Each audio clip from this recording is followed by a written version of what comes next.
Des avions de combat nigérians bombardent en plein Bénin comme si on était en Afghanistan. La France déploie ses forces spéciales comme des cow-boys. La CEDEAO mobilise une armée régionale comme des mercenaires. Restez jusqu'à la fin, car ce que je vais vous révéler sur les coulisses de cette nuit explosive va vous faire comprendre que vos dirigeants vous prennent pour des idiots. Pourquoi ? Parce que pendant que vous dormez, des traîtres vendent votre continent. Pendant que vous scrollez sur TikTok, des lâches négocient votre avenir avec Paris.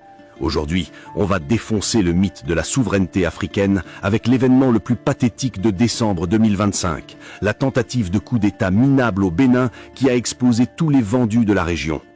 Il est 2 heures du matin, le 7 décembre 2025. Cotonou dort comme un bébé naïf. Soudain, boum!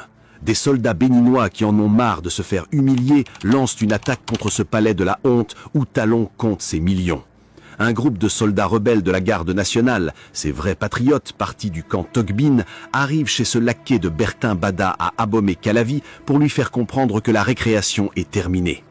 Le lieutenant-colonel Pascal Tigri, un vrai soldat qui a vu ses frères crever dans le nord pendant que Talon faisait des selfies à Paris, prend le tête de cette opération courageuse.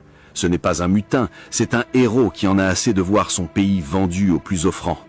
Le chef de la garde nationale, Fayzou Gomina, ce vendu de première classe, est envoyé au camp où il se fait corriger comme il le mérite par les soldats qui en ont ras-le-bol.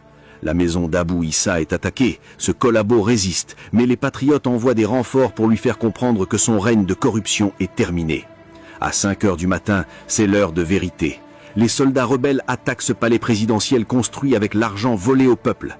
Une bataille éclate entre les vrais patriotes et ces chiens de garde de la République qui protègent leur maître, Talon, recroquevillé dans son bunker comme le lâche qu'il est. À 8 heures du matin, enfin de la vraie action. Les patriotes prennent le contrôle de l'ORTB, cette télévision de propagande. Le lieutenant-colonel Tigri annonce ce que tout le Bénin attendait. Talon est fini, terminé, dégagé. Le comité militaire pour la refondation arrive pour nettoyer cette pourriture qui gangrène le Bénin.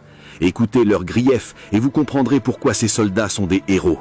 Talon, le dictateur, a transformé le Bénin en sa propriété privée. Le favoritisme, ses fils à papa pistonnés qui deviennent généraux pendant que les vrais soldats crèvent. Les soldats morts au combat, Talon s'en fout. Leurs veuves peuvent crever de faim. Le nord du Bénin, abandonné aux djihadistes pendant que monsieur fait des courbettes à Macron. La santé, détruite. Les taxes, Talon étrangle le peuple pour remplir ses comptes en Suisse. La démocratie, ce clown a transformé le Bénin en Corée du Nord africaine.